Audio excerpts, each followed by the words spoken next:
Just first off, your thoughts on first half versus second half, and then also being able to get Vela into a game finally, and kind of the mindset in that, and what you felt like you got from him, and how ready he is to contribute as we go forward. Yeah, I think anytime there's a score line, it changes kind of the momentum. It changes the way we play. We adapt to the score line, which I think makes us difficult to play against. So I thought the pressure we had, we built, and we created some good chances in first half, and we're able to capitalize on one good counterattack. We didn't particularly defend the counterattacks up the middle very well, and created a few of them for Vancouver with sloppy clearances and some silly passing in the middle, which we obviously talked about prior to the game. And that was the only danger from them tonight. And I thought we did a decent job up until the end, until the goal of managing that in the second half was still being dangerous. And our second goal was really well played. I thought it was fun to watch exactly how we kind of draw it up on the tactical board. Almost had a third in the same fashion with Matty off the crossbar, his first crossbar. So yeah, I was quite happy with the performance. I think the guys did enough to win the first game of a 3-game series. And nothing more. I think getting Carlos in was great. It was our intent to do it against San Jose, but it didn't work out. It was great. I think it's a great moment. It's moments like that is why we go and fill stadiums and enjoy professional sports. There's always a personal side and emotional side to this, and Carlos has been an amazing figure for the club, amazing player. And he's also very well liked in the locker room, as you can see, around the guys. So it's a great moment for him and for everyone. Is he in position to be ready to help this team going forward, to be a regular contributor? That's things we'll manage and monitor in training, and just kind of day to day to see how much fitness we can give him the next couple of weeks. Steve, you guys have managed to contain Ryan Gauld, I think, make him less effective than he's been against other teams, especially look at what he did in Portland. Why have you guys been able to do that so effectively? I think it's a combination. It's not just one player marking him or us focusing just on him. When we stay compact and have compactness in our lines and not get too stretched, their best moments came when we got too stretched, sort of defending in that no man's land, we like to call it. And their direct play to Brian White, and them scooping second balls up underneath with their numerical advantage in the middle is what makes them the most dangerous, and really how they score a lot of their goals. When you sprinkle in a couple set pieces too, and Ryan Gauld just is phenomenal at those moments. And we didn't give away too many of those moments, and I think that's key. And also being physical at times, that helps. It's part of this game. And Kike playing that wingback position, how much of an edge does it give you along that right side of the field? And what are his responsibilities defensively? The same as anybody in that spot? Or are you guys expecting him to play a little bit more?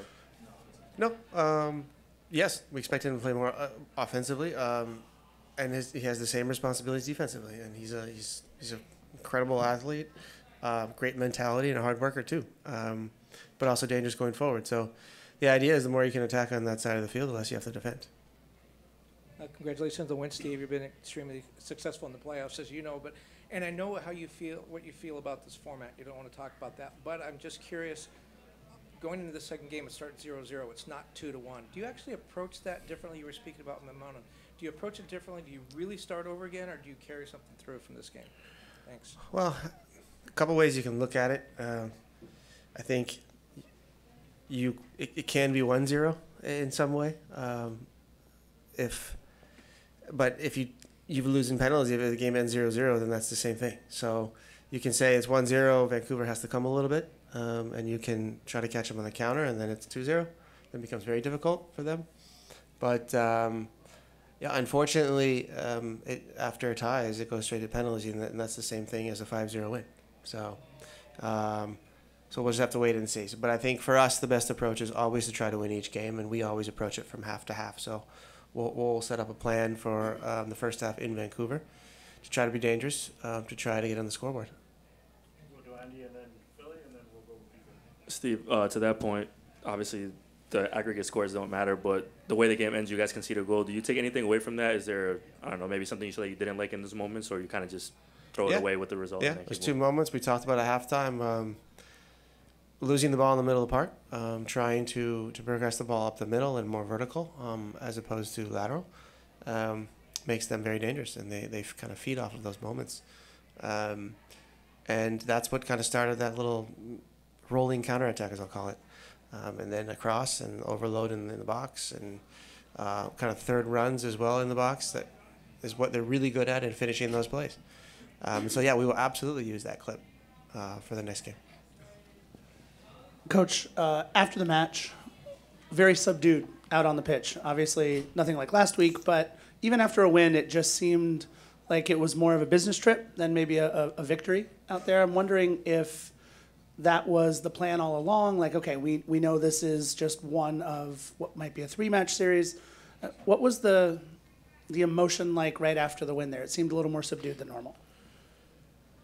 Yeah, I mean, I'm not really in control of the emotions in the stadium, but I just think there's more work to be done. And I think the way the game kind of went around, I think, we took the tempo out a little bit. The game was pretty much done and dusted, and then you can see the goal in the end. But there wasn't a whole lot going on. I think both teams kind of had accepted the result of the last 15 minutes, and that's what you kind of saw. But yeah, I just think it really has to do with the scenario that there's a couple more games, maybe only one for us, but certainly Vancouver would need 2 more games. Yeah, we would have loved to hit a grand slam in the 10th inning, but it's not the World Series yet for us. Last question, go ahead. Steve, talking about that, this was a special weekend in LA.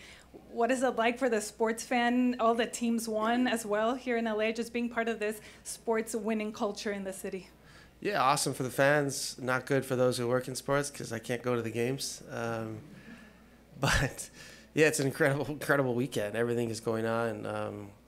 Sports fans, it's Christmas has come early, and hopefully we don't see another game in LA. Maybe we can pull it out in 4, but or in 5, but we'll see. But yeah, if due and anybody has an extra ticket, I'd like to go on Friday.